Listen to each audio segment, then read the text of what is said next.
അജിംസ്, വാസ്തവത്തിൽ എളുപ്പത്തിൽ കിട്ടാവുന്ന സ്ഥാനാർത്ഥിയെ പ്രഖ്യാപിക്കാൻ വേണ്ടി എന്തേ ഇത്രയും നേരം വൈകി എന്ന സംബന്ധിച്ച് സ്വാഭാവികമായിട്ടുള്ള ചോദ്യം അവിടെ അവശേഷിക്കുകയാണ്.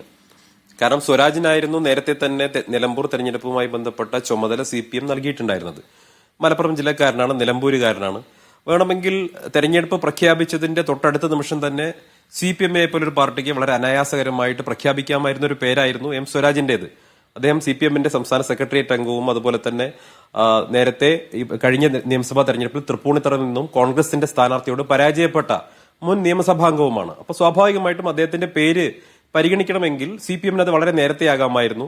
അപ്പൊ ഇതൊരു സ്വാഭാവികമായിട്ടുള്ള പരിഗണനയല്ല, മറിച്ച് ഒരുപാട് സ്ഥാനാർത്ഥികളെ തെരഞ്ഞ് ഒടുവിൽ ആര്യാടൻ ഷൗക്കത്തിനെ പരാജയപ്പെടുത്താൻ കഴിയില്ല എന്ന് മനസ്സിലായപ്പോൾ മുഖം രക്ഷിക്കാൻ വേണ്ടിയുള്ള അവസാനത്തെ അടവെന്നുള്ള നിലയിൽ CPM സ്വരാജിനെ അവതരിപ്പിച്ചു എന്ന് ഞങ്ങൾ ഇതിൽ കണക്കാക്കുന്നുള്ളൂ. പക്ഷെ ഞങ്ങൾ സന്തോഷമുണ്ട്. കാരണം ഈ തെരഞ്ഞെടുപ്പ് ഒരു രാഷ്ട്രീയമായിട്ടുള്ള സംവാദവേദിയാകണമെന്ന് ഞങ്ങൾക്ക് ആഗ്രഹമുണ്ട്.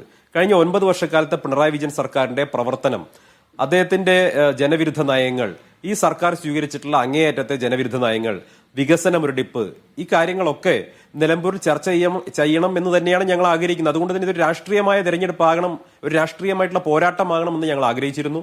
ഇന്ന് രാവിലെ വരെ UDF-ൽ നിന്ന് ആരെങ്കിലും ഒക്കെ അടർത്തി കിട്ടി സ്ഥാനാർത്ഥിയാക്കാൻ കഴിയുമോ എന്ന് പരിശോധിച്ചിരുന്ന CPM-ന് അത് ലഭിക്കാതെ വന്നപ്പോഴാണ് ഇപ്പോൾ സ്വരാജിനെ സ്ഥാനാർത്ഥിയാക്കേണ്ടി വന്നത്. അത് സ്വരാജ് ഒരു പകരക്കാരൻ മാത്രമാണ് എന്നാണ് ഞാൻ കരുതുന്നത്. അദ്ദേഹം അങ്ങനെ വരേണ്ടിയിരുന്ന ഒരാളല്ല. CPM-ന്റെ സമന്വയ നേതാവാണ്. ആദ്യഘട്ടത്തിൽ തന്നെ ഒരു നിമിഷം വൈകാതെ UDF-ന്റെ സ്ഥാനാർത്ഥി പ്രഖ്യാപനം വരുന്നതിന് മുൻപ് തന്നെ CPM-നെ പോലെ ഒരു കേഡർ സംഘടനയ്ക്ക് ഈ സ്ഥാനാർത്ഥിയെ പ്രഖ്യാപിക്കാമായിരുന്നു. നിങ്ങൾ നോക്കൂ, പാലക്കാട് CPM ഇതുപോലെയാണോ സ്ഥാനാർത്ഥിയെ പ്രഖ്യാപിച്ചത്? അല്ലല്ലോ. അപ്പൊ എല്ലാ ഉപതെരഞ്ഞെടുപ്പുകളും പ്രാധാന്യം അർഹിക്കുന്നതല്ലേ?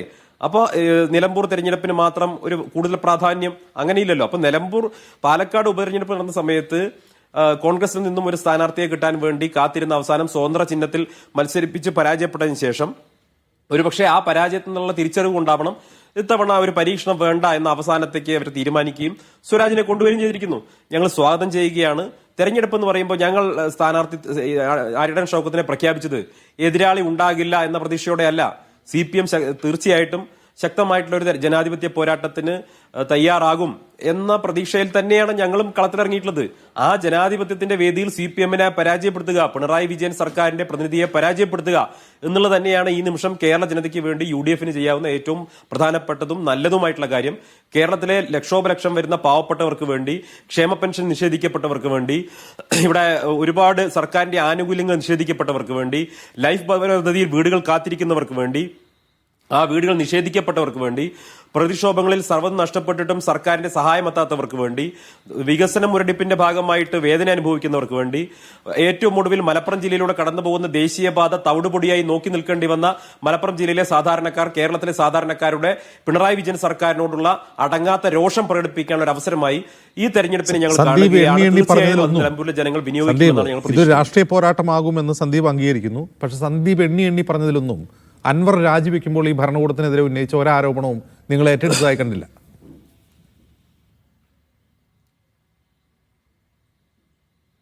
ഞാൻ എണ്ണിയതിൽ അതില്ല എന്നുള്ളത് കൊണ്ട് ഞങ്ങൾ ആ വിഷയങ്ങൾ ഉന്നയിക്കുന്നില്ല എന്ന് അർത്ഥമാക്കണ്ട. പിണറായി വിജയൻ സർക്കാരിനെതിരെ ഈ 1 മണിക്കൂർ നേരം കൊണ്ട് സമർപ്പിക്കാവുന്ന ഒരു കുറ്റപത്രമല്ല. 9 വർഷം കൊണ്ട് എണ്ണിയാൽ ഒടുങ്ങാത്തത്ര കുറ്റപത്രങ്ങൾ സമർപ്പിക്കാൻ തക്കവണ്ണമുള്ള കുറ്റങ്ങൾ ചെയ്തിട്ടുള്ള ഒരു സർക്കാരാണ് ഈ സംസ്ഥാനം ഭരിക്കുന്നത്. മാസപ്പടി കേസും സ്വർണ്ണക്കടത്ത് കേസും ഉൾപ്പെടെ, അതല്ലെങ്കിൽ സംസ്ഥാനത്ത് നടന്നിട്ടുള്ള ഒട്ടേറെ ക്രമക്കേടുകൾ, അഴിമതികൾ, ഇതെല്ലാം എണ്ണി പറയാനുണ്ട്. പോലീസിന്റെ, ആഭ്യന്തര വകുപ്പിന്റെ വീഴ്ചകൾ, ഇവിടുത്തെ സാധാരണക്കാരായ ജനങ്ങൾക്ക് നേരെ നടന്നിട്ടുള്ള പോലീസ് അട്രോസിറ്റീസ്, ഏറ്റവും ഒടുവിൽ തന്നെ നരേന്ദ്രമോദി സർക്കാരിന് വേണ്ടി ഇവിടുത്തെ സാധാരണക്കാരായ ജനങ്ങളെ, അല്ലെങ്കിൽ ഇവിടെ ജനങ്ങളെ മതപരമായി ഭിന്നിപ്പിക്കുന്നത്, വർഗീയ വിഷലിപ്തമായ പ്രചരണം അഴിച്ചുവിടുന്നത്, കഴിഞ്ഞ ലോക്സഭാ തെരഞ്ഞെടുപ്പിന്റെ കാലത്ത് നിലമ്പൂർ നിയോജകമണ്ഡലത്തിൽ നിന്ന് പ്രിയങ്കാ ഗാന്ധിക്ക് 60,000-ൽ പരം ഭൂരിപക്ഷം നൽകിയ ജനങ്ങളെ തീവ്രവാദികൾ എന്ന് വിളിച്ചത് ഇതേ CPM-കാരാണ്. ഇതൊക്കെ തീർച്ചയായിട്ടും ഈ തെരഞ്ഞെടുപ്പിൽ ചർച്ച ചെയ്യപ്പെടും. പക്ഷെ അങ്ങ് ചോദിച്ച ചോദ്യത്തിന് എനിക്ക് 3-4 മിനിറ്റിൽ ഉത്തരം നൽകാൻ സാധിക്കുന്നത് വളരെ ചെറിയ രീതിയിലാണ്. അപ്പൊ സ്വാഭാവികമായിട്ടും അത് മാത്രം ബോധിപ്പിച്ചു എന്നേ ഉള്ളൂ.